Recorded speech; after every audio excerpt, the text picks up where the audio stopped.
is the BCG vaccine and the COVID-19. So let's start discussing this. There is a lot of hype about this topic, and there are many people who are saying it is very useful, and there are studies that say, or observations, not studies, that say that the BCG vaccine or the countries that use BCG, hey Yasmin, vaccine, they have less COVID-19. And then there are studies that say where the observations, again, I keep saying studies, observation, where they say that BCG, wherever these are not used or less used, these have higher COVID-19. So there are lots of ways to look at things. There are many confounding factors as well that can be possible, more variables that can be possible. So I don't think that there is any one straight answer for these things. But when there is a situation where there is an uncertainty and unknown, it is fair to look at all the data elements, and you can see the medical community and researchers and scientists working together to figure out what may be the answer. So I actually respect and appreciate all studies and the people who are working on them. Some seem to be incorrect, some seems to be even biased in my opinion, but still there are people who are adding data. I think sometimes they add confusion too, so that is not good. So okay, let's have a discussion. So hey Chantal, how are you? Hey Ahmad, how are you? From Turkey. Yasmin, hello.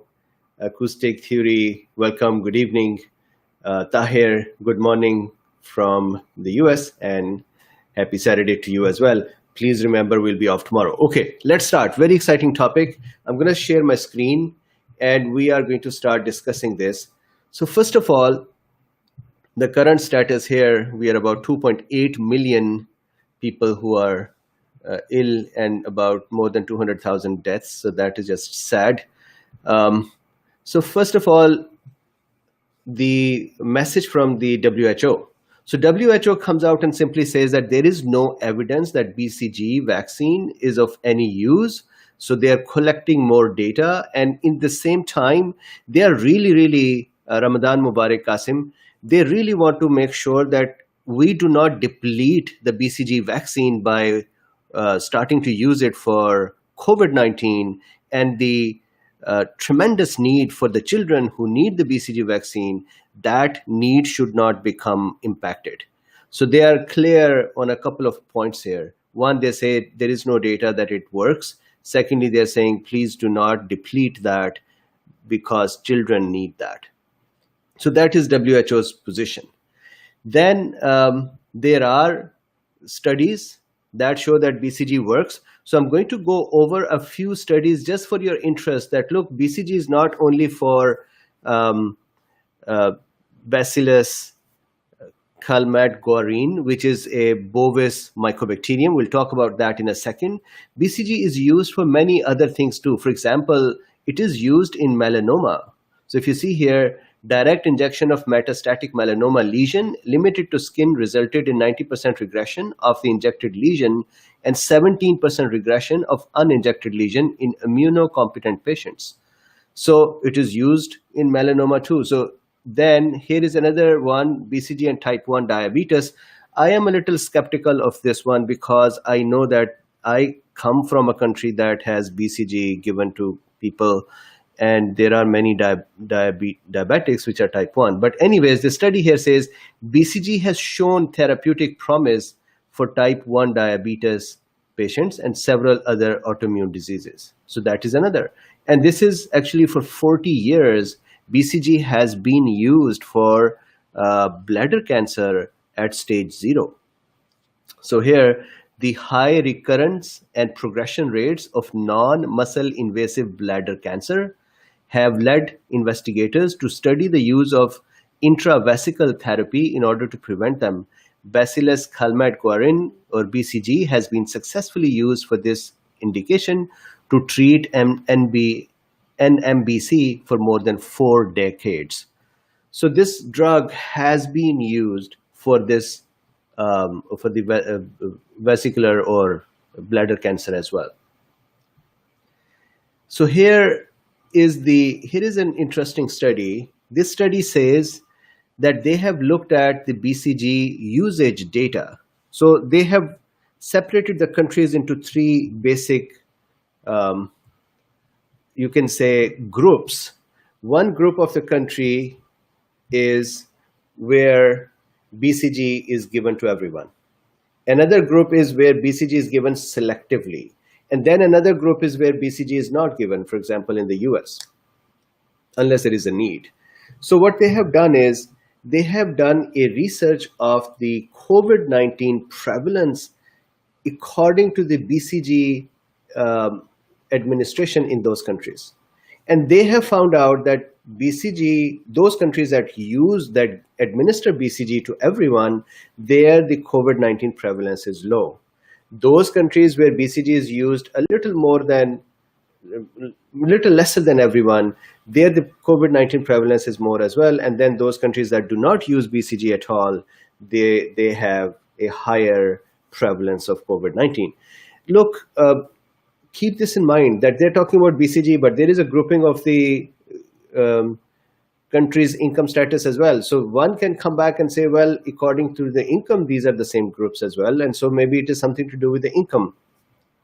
The point I'm making is there are many ways to look at the demographics, and there are many confounding variables or confusing variables. But it is still interesting to look at it. So let's continue our discussion. Today, what I've done is that I have actually drawn things for you on this one. So I hope you can see this. So here, the BCG vaccine. So the first thing is that this vaccine is prepared by using Mycobacterium bovis and weakening it. And I have done this discussion in one of the past lectures that one way, there are many ways to weaken a pathogen, but one way to weaken a pathogen is to take that pathogen, for example, let's say Mycobacterium bovis, and put that with the chicken cells, for example, and let that pathogen, so Mycobacterium bovis infects the cows. So now we have put that with the chicken, so some of those pathogens might mutate and learn to infect the chicken cell. So in that process of learning to infect the chicken cell, they are learning to not infect the cow cells. So, or their infectivity for cow cells is going to reduce as they become more and more chicken cell specific. So we keep doing that process. Once they infect a chicken cell, we take that pathogen out of the chicken cell, and we put that in another dish again and let it infect the chicken cell again, and it becomes even more efficient. Or there are some parts of those cells that become more efficient. I've done a complete process discussion before. After 100 or 80, 100 tries, the pathogen becomes so specific to chicken that when you put that back in the cow, it cannot jump back all those 80 revisions, and it cannot infect efficiently. So what we do is, number one, we do not use the actual Mycobacterium tuberculosis that infects us. We actually use Mycobacterium bovis that infects cows. Then we make it weak.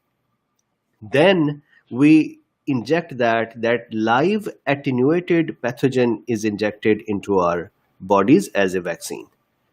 And so it is harmless. It has been happening for 100 years. This vaccine was created 100 years ago. So it has been very safe. So that is the basic process. You take Mycobacterium bovis, you make it a weak pathogen, and then you inject that as the vaccine. The researcher, the reason that this discussion started, and look how beautiful diagrams I've made for you.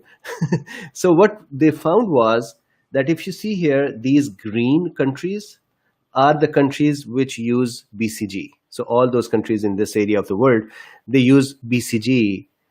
And BCG is especially given in children. It is usually less effective in adults. So if I get BCG today, it won't help me with Mycobacterium tuberculosis that much. But if I'm a child, it is more effective in me. However, as I said, BCG has been used for other diseases in adults.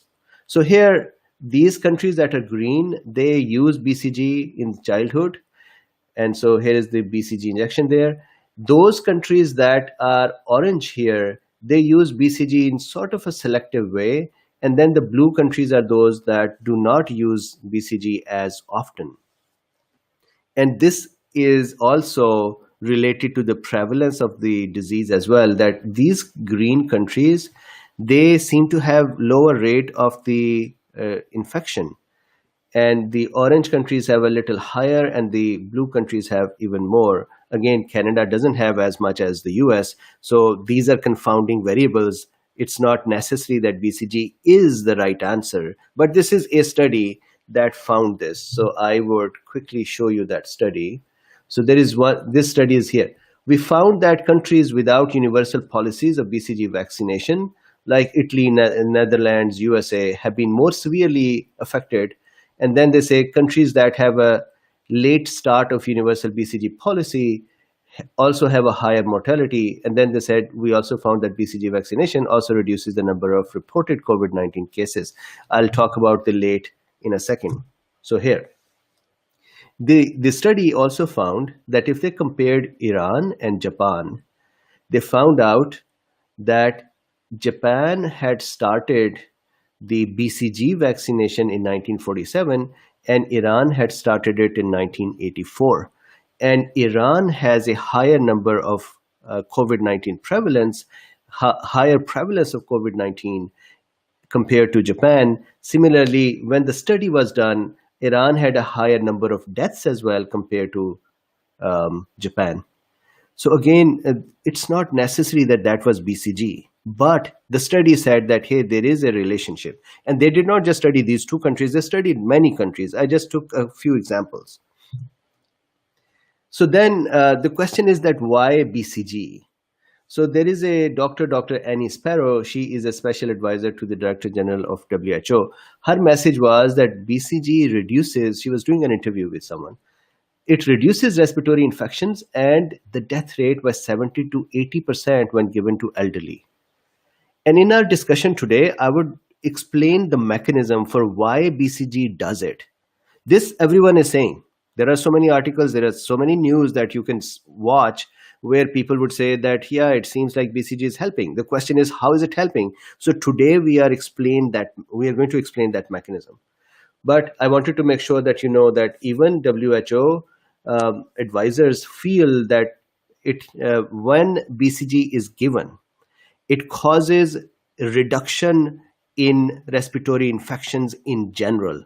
The question is, how does it help? We'll do that today. Then there are, for COVID-19, there are clinical trials that have already started. So in Australia, Murdoch Institute of Children Research, I believe, Children Disease Research in Melbourne, they have 4,000 hospital workers that are going to participate in this study. And I believe that their number is now actually more. I have that here. So this is the study, and I believe their number is 170 participants. So this is the Murdoch Children Research Institute in Australia. So that is a study that has started there. It's a good number, 4,100 hospital workers. And what they are going to try to see is that will these hospital workers stay safe, and would the incidence of COVID-19 be less in them? The study is going to finish estimated March 30th. So ideally, estimated primary completion date is October 30. So we'll see the results when these come out. Then there is a study in Netherlands, and that study is that there is a Radboud University in Netherlands with, I believe, one more with Netherlands government. They have 1,500 participants who are going to be taking part in this. So here it is. This is the Radboud University, and there participants will be randomized between intracutaneous administration of BCG vaccine or placebo in a 1-to-1 ratio. That is what they're doing. They're going to have 1,500 participants. I believe that number is somewhere over here. Yes, here. So 1,500 participants. So this is another study. And here in Boston, in the US, There is an institute called Fastman Institute, and they and Harvard School of Medicine, they have joined their hands together to research BCG too. And here is the um, so this is the Fastman lab, and this is their COVID-19 message here. And this is Harvard Medical School's message that they, when they are combining their work with Fastman. And here they're talking about the BCG vaccine and COVID-19, and they're talking about what that vaccine is and what may be the possibility. And here is that study that I was mentioning. That study said that the countries with the lower middle income countries here with universal BCG policy, they seem to be, if you see here, I hope you can read it. If you see here, what they're saying is that the prevalence of the infection and the death rate both are lower in the countries with BCG. Here, the countries that are middle income, and again, if you see that the death rate and the infectivity or contagiousness of the disease or prevalence of the disease is higher. And here, these are the countries that are upper middle income and high income countries that never had universal BCG policy. And if you see here, their death rate plus their contagiousness of or prevalence of the virus is much higher. This is a study that even Harvard is mentioning and using the table from, and they are saying that, hey, BCG is supposed to have been working for other pathogens as well. So they're giving examples, and then they have a conclusion that it is interesting, it is safe, and we should do an exercise, we should do a study on it. So this is Harvard's message. Continuing, so then there is a Dr. Madhkur Pai, if I'm pronouncing his name correctly. He's director of International TB Center in McGill University, Canada. He said, look, he wrote a long article in which he said, look, 40-fold increase in India where BCG is mandatory between March 21 and April 11. So on March 21, there were 195 cases, and April 11, 8,446. Now, if we look at India for the time for now, let's look at India. India is now 26,283, but look at the number of deaths. The death rate is low. So according to Pai, that this may not be the right answer. So he has very strongly criticized. He said, yeah, it is good that we are trying to find things, and it is good that we all want to have some silver bullet, but it is not necessary that BCG is that answer. So that is also a doctor. I wanted to make sure that we have the both sides of the story in front of us. So now is the fun part. Let's talk about how BCG would actually help. And this is not necessary for COVID-19. This is how BCG has been helping for other diseases as well. So maybe this is the same mechanism that it is doing for us too. So there are two basic mechanisms. I'm going to now use my drawing board and explain this. So look, we have done this discussion many, many times. Today we are going to do this with the BCG pathogen. So let's say here is the mycobacterium bovis, and this is weakened. It has become, somebody asked me a question that what is wrong with your pathogen's eyes? I intentionally make one big and one small, so don't worry about it. So somebody was concerned about the eyes of the pathogen. So here is the mycobacterium bovis. It is weakened. When it is injected into our body, what happens is, as we know, that macrophages, and we have done this discussion many, many times. Today, I'm going to change up this thing a little bit. Interestingly, dendritic cells as well. Remember that professional antigen presenting cells are of three types: dendritic cells, macrophages, and B cells. All these three types of cells are called APCs, or professional antigen presenting cells. So we are more interested in these two today, macrophages and the dendritic cells. So what happens is, when the pathogen arrives in our body, so let's say this is the pathogen, it is in our body, we know that the macrophage has receptors to catch the pathogen. It is going to catch it and eat it up. And when it is going to eat it up, we also know that the macrophage is then going to break it down into smaller pieces. These are the antigens. We have had that discussion many times. Then macrophage is going to show this, macrophage is going to take this pathogen, go to our lymph node. This is why during infections, our lymph node become painful, because there is cellular activity and proliferation going on there. So that starts when the macrophage reaches in the lymph node and says, hey guys, in the lymph node, we have dendritic cells, we have T cells, we have B cells. So it goes in there, it has this broken down piece of the pathogen with it on an MHC2, and it comes in the lymph node. You think of that as a research laboratory, the lymph node. So it comes in the research laboratory and says, hey guys, do you know that I just broke down this pathogen? Do you want to see it? And the guys, the T cells over there say, yeah, we are very interested. And B cell says we are interested too. But first, T cells. So this is a naive T cell. So naive T cell. So guys, please pay attention today. This is really important. So naive T cell will connect with this pathogen. There will be co-stimulation.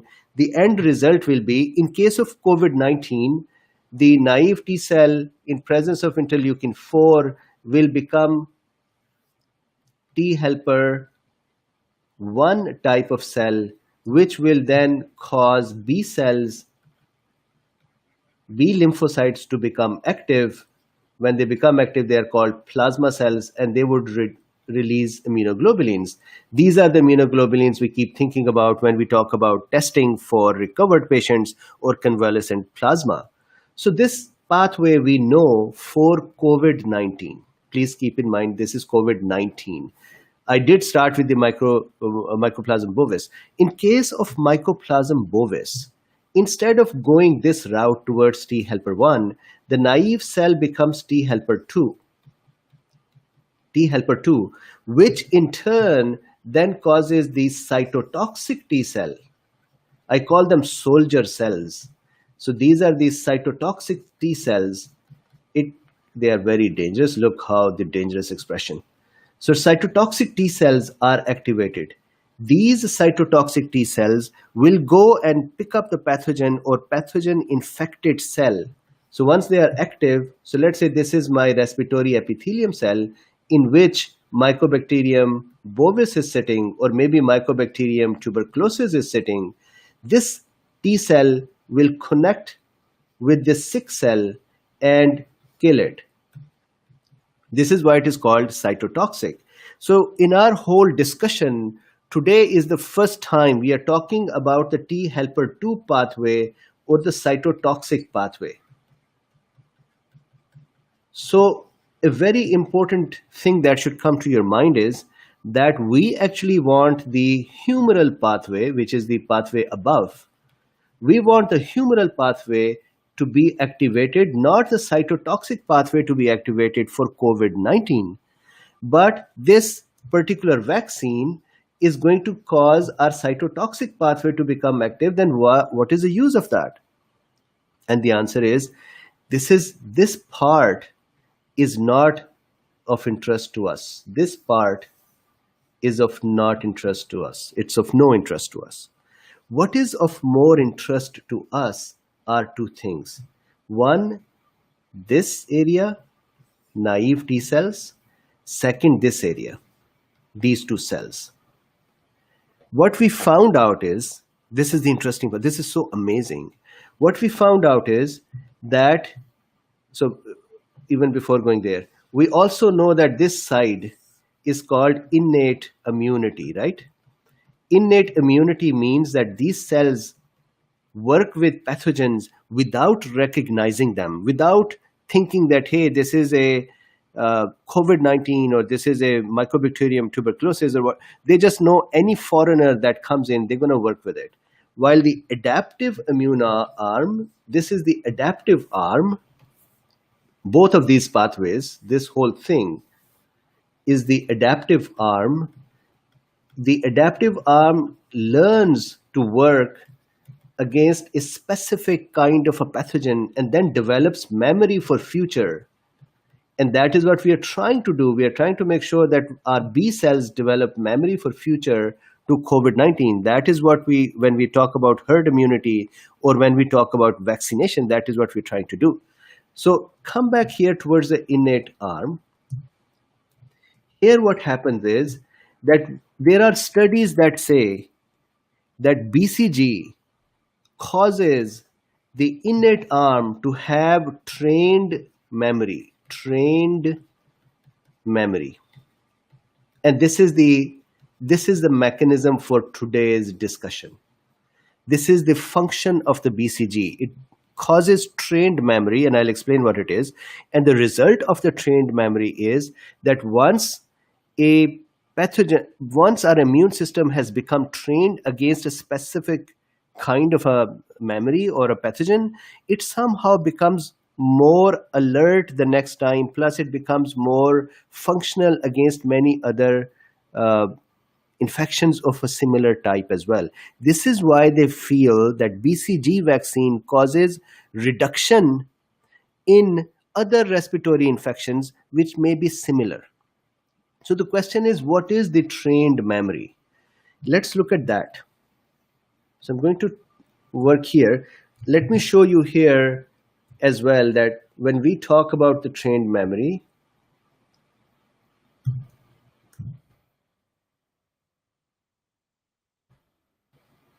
so my system here is probably not doing, so I'm just going to close this guy. 1 second. So here it is.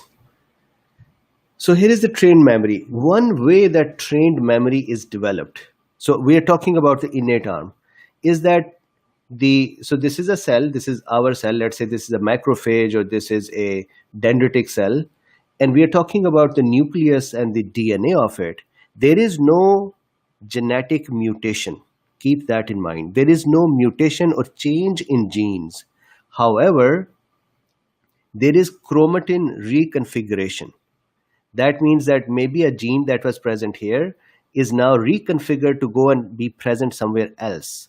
What that means is that that gene now may get combined with another gene that enables it to function better, or that enables it to function. Before that, it was locked. So there is a chromatin reconfiguration. It doesn't change the genes. It doesn't bring in new genes or delete any genes. Instead, it just shuffles them in a way that they become more active against a specific type of infection or similar infections to that. The second thing that this learned trained immunity does is that we have histones, which are proteins that are on our DNA. You can imagine that these are kind of the proteins that keep some parts of our DNA locked. So DNA cannot really work very well where the histones are tightly bound. This is like you take a rope and bind it around some genes, so those genes cannot open up. BCG vaccine can also, and remember BCG is a live attenuated pathogen. It itself is a pathogen.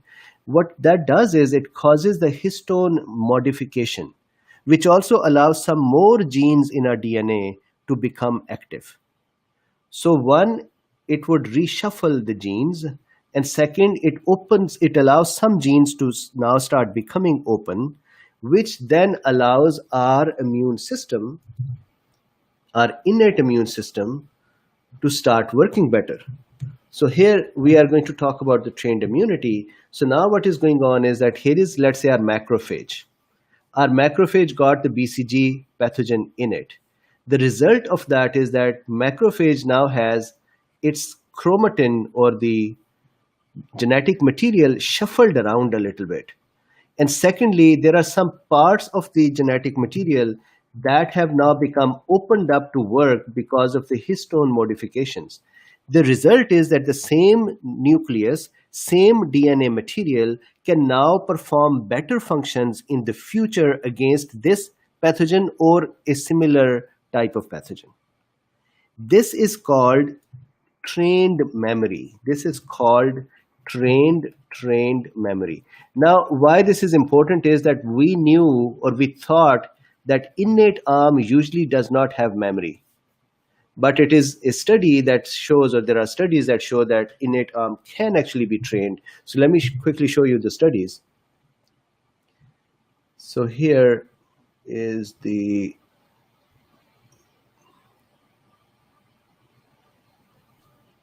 this is the study. So this is in Science, the training immune cells to remember. And here they have this study here that was, I was just using some of the concepts from there as well. So here they're talking about monocytes, macrophages, natural killer cells displaying trained immunity, and the mechanisms of those are histones and DNA reconfigurations. So that is the discussion we just had.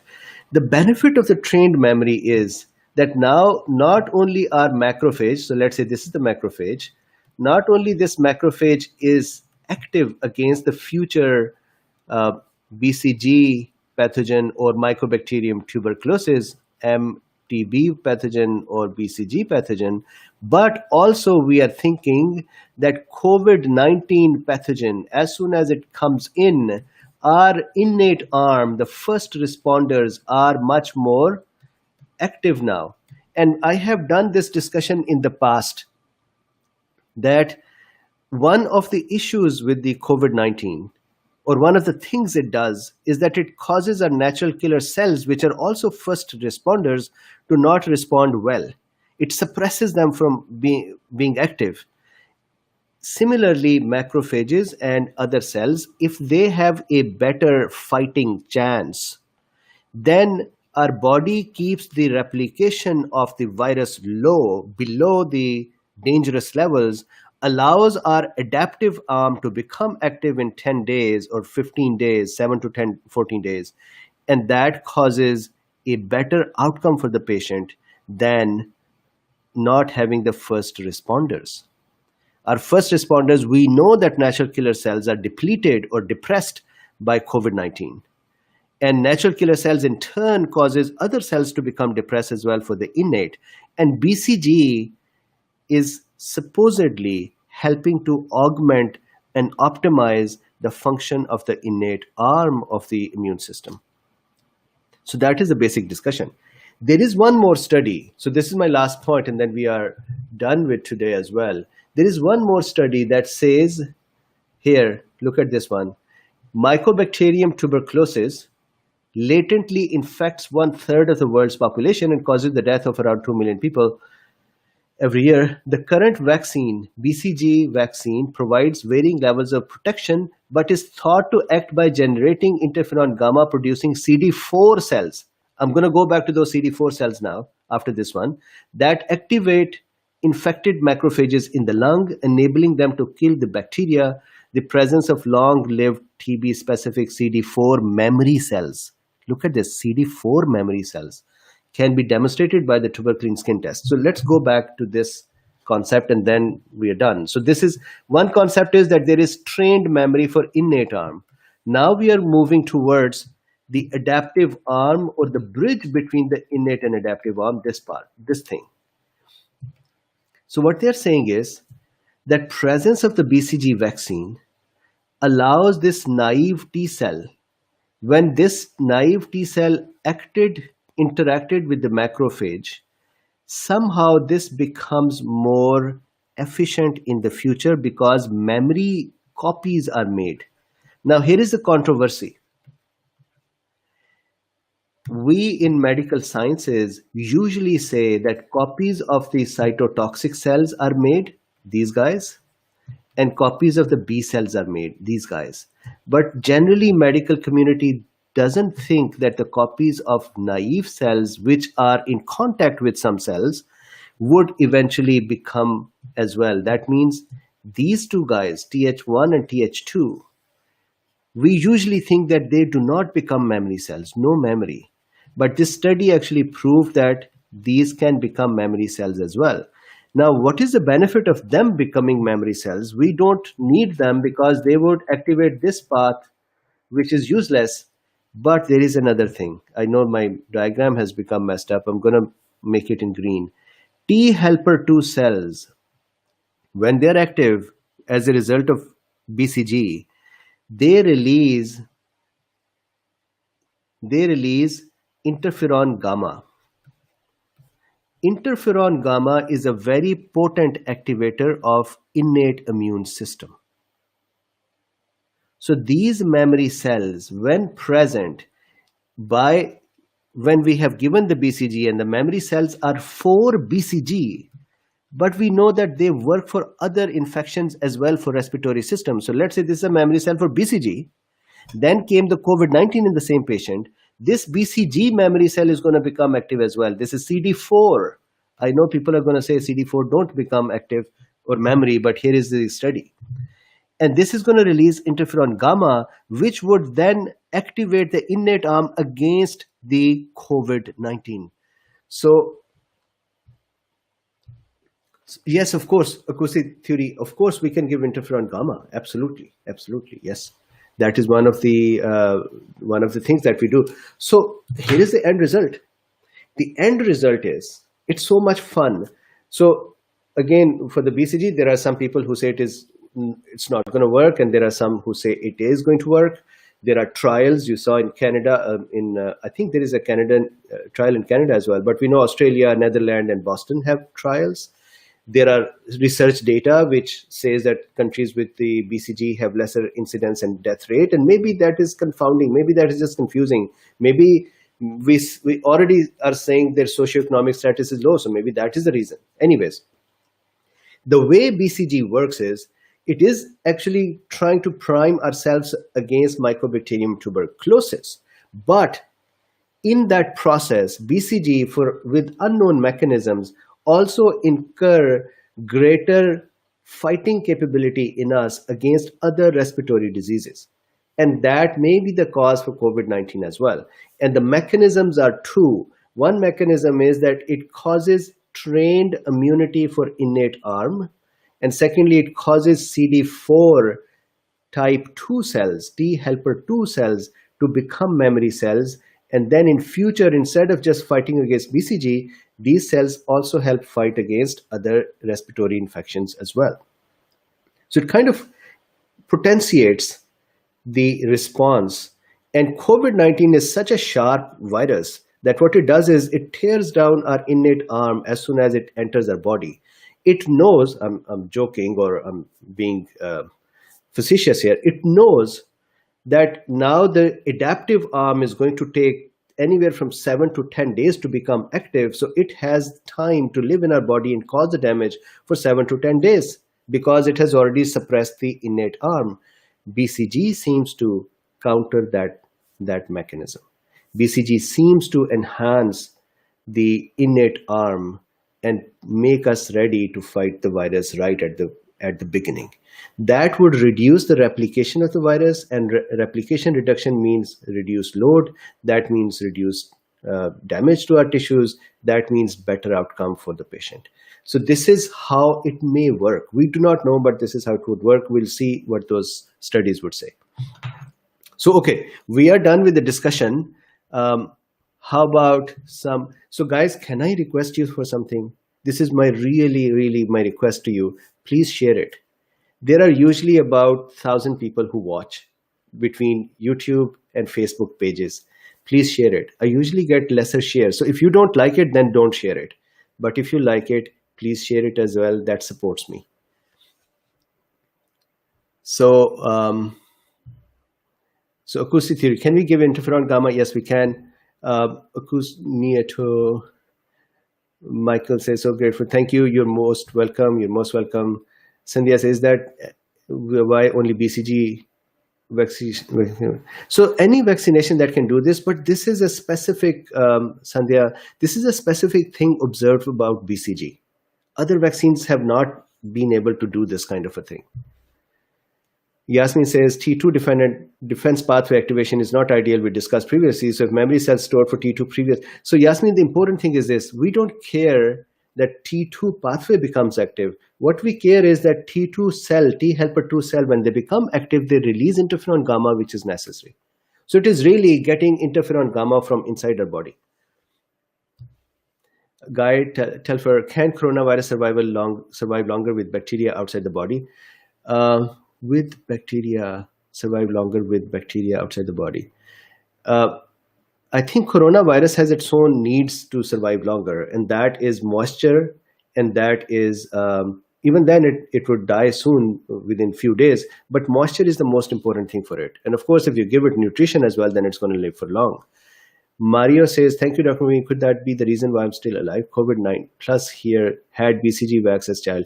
Maybe I had BCG as well, I think, and many people in India, in Pakistan, in many part of the countries, they receive BCG, and there the prevalence and the death rate is very low. So maybe that is the reason."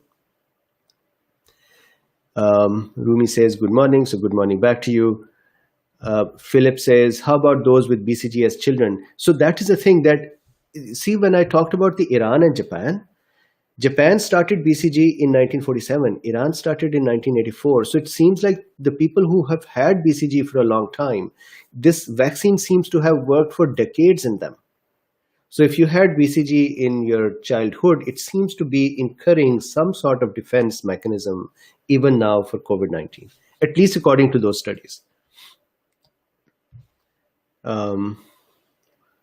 So then, acoustic theory, is there a risk of making the inflammatory response worse with interferon gamma? Yes, and that is why when interferon gamma-like things are used, the doctor has to make sure that the patient has the need for interferon gamma. Otherwise, we can aggravate and cause a unnecessary acceleration of the immune system. And this virus already causes the cytokine storm in some, so if we accelerate it accidentally, we can cause more damage. Pradeep, UK also giving BCG but not protection there. Yeah, so Pradeep, I think many studies would now come out, and some studies would say that it worked in following situations and it didn't work in other situations. We'll have to do meta studies afterward and see what really works. I am happy that people are doing these discussions. People are trying to figure it out. I keep saying it again and again. There is no prescription written somewhere for what to do with it, for this virus. So we are going to figure it out with this experimentation. As long as it is ethical, it is humane, it is moral, it is not damaging people, then that is great. I'm actually very, very grateful to the person yesterday who received the first trial vaccine in the US. So he is a medical doctor or a medical student, I believe, and he has offered himself for the trial vaccine, and he's gotten the first dose yesterday. So, and he knows that there is a risk in there, but he offered himself. So there are people who are helping. So the cats are actually today in the other room because they make too much noise. They are so chatty. Same mechanism for OPV possibly. All right, guys. So thank you very much. Once again, my request, my humble request to all of you, if you like it, please share it. That is how you can support me. That is how I can grow. I spend my time to research these things and then offer those insights. So if you like it, please share it. Thank you very much. And have a good day. Tomorrow, what do you think we should talk with? Should we talk about this hypercoagulability state that we are seeing in the youngsters here who are developing strokes? Or should we talk about cardiovascular system? What do you think? Hypercoagulability or cardiovascular? So put your comments here, and